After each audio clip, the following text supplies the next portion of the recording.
চেহারাটা আমাকে দেখাও। এত বড় সাহস, মাহফিলে বাধা দিবি না, আমারে জানাইলি না কেন?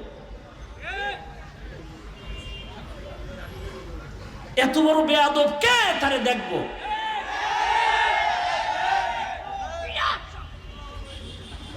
আমি চরমনাইয়ের মাঠে বলছি না, কাফন রেডি রাখ, আন্দোলন করতে হবে জালেমের বিরুদ্ধে।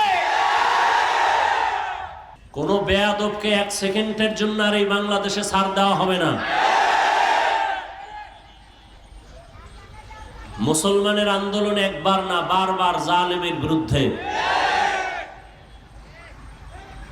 ওই খিলগাঁও গেছি, হ্যাঁ যাই দেই মসজিদের মধ্যে মাহফিল। কি বিষয়? বিশাল মাঠে মাহফিল দিলাম, মসজিদে কেন? পোলাপান কি করে রাজনীতি মাজনীতি, আমি সব বন্ধ থাকবে, ওয়াজ চলবে, বাংলাদেশে রাজনীতি চলবে।